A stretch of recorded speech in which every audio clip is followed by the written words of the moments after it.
Last week, one of my friends had a really bad case of dehydration. We realized she needed IV fluids immediately, so we took her to a hospital. But the hospital just sent us back. They said no beds were available. It was weird because right when we were being told that there are no beds available, other patients were being admitted. Like right there, on the same counter, same hospital, same day. This made no sense to me. The hospital was admitting patients, just not us. Well, we eventually went to a small nursing home close by. My friend is better now. But I couldn't stop thinking about this one incident. Why are hospitals turning away some patients and admitting others? So I started digging and I found something really crazy. And this is about how hospitals in India operate. Stick around because that's exactly what we're going to break down in this episode of FinShots TV.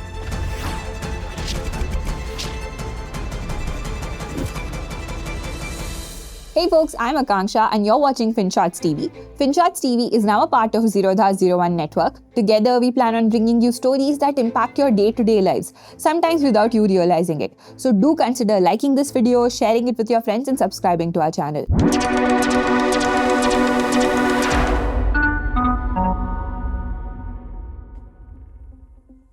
Alright, coming back to my story. Why did that hospital let some patients in and not let the others? First, I thought maybe it was something emergency related. Maybe the other people being admitted were more critical, but that didn't really add up because my friend needed IV fluids urgently. Severe dehydration can get really dangerous. Then I thought maybe it was something related to the insurance. Maybe they only take certain providers. The real answer is actually really simple. See, hospitals today track something called ARPOB. This stands for Average Revenue Per Occupied Bed. Basically, how much money does each bed make per day for a hospital? Think about a hotel. A hotel wants high-paying guests. A 15,000 per night guest is better than a 2,000 per night guest.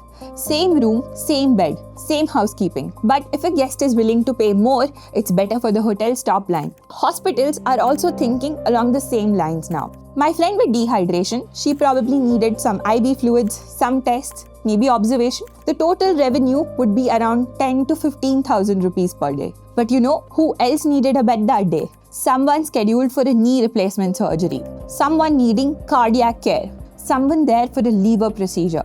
Those patients would pay anywhere between 2 to 5 lakh rupees per day for a bed, sometimes even more. So the same bed with same nurses, same hospitals would generate more than 10 times the revenue. So if you're a hospital and if you have 100 beds and you have to choose between my friend and someone with a surgery, who would you pick? The math makes the decision for you. Hey guys, if you like our work at FinShots, do consider checking out Ditto. Ditto is our sister company and they are trying to make insurance simpler for people like you and me. If you're thinking of reviewing your insurance needs, why don't you book a free call with Ditto Insurance's IRDAI certified advisors? The link is in the description. And this isn't just some theory. Max Healthcare, one of India's largest leading medical chains, has spoken about this in their latest quarterly results.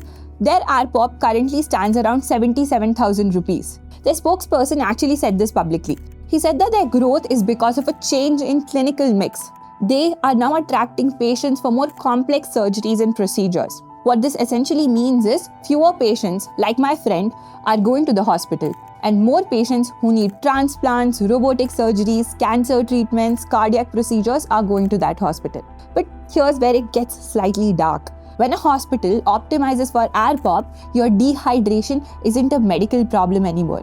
It's a low-value bed. Your dengue fever, again, is a low-value bed. Your kid's viral infection is also a low-value bed. Only complex procedures where they can charge you more is something that a hospital would prioritize. 10 years ago, the same hospitals would admit you for something as small as dehydration. So what has changed between the last 10 years and now? The thing is, a lot has changed when it comes to the ownership of these hospitals. You might think that these hospitals are owned by families that have been running them. Polo hospitals are being run by the Reddys. But the thing is, now private equity firms from across the world also have major ownership in India's leading hospital chains. Blackstone, the American private equity giant, owns 73% of CARE hospitals and 80% of KIMS in Kerala.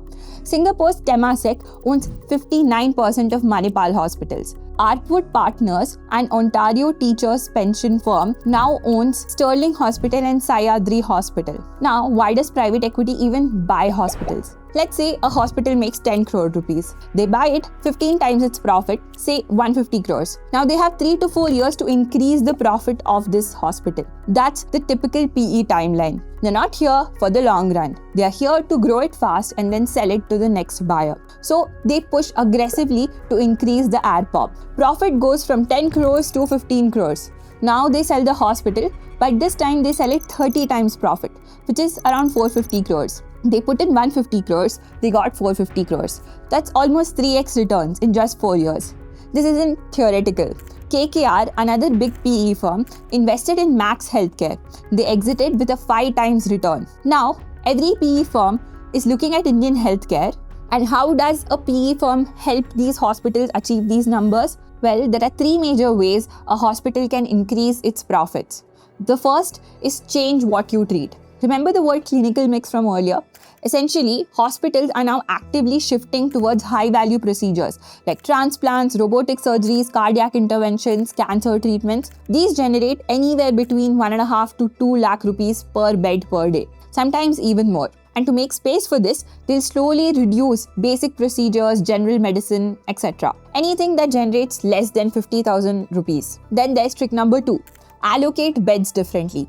This is what happened in the case of my friend. Hospitals are now optimizing bed allocation, which really means they save beds for high-value patients. If you show up with dehydration, they'll tell you there are no beds available. Technically true, no beds available for dehydration, which is a general medical procedure.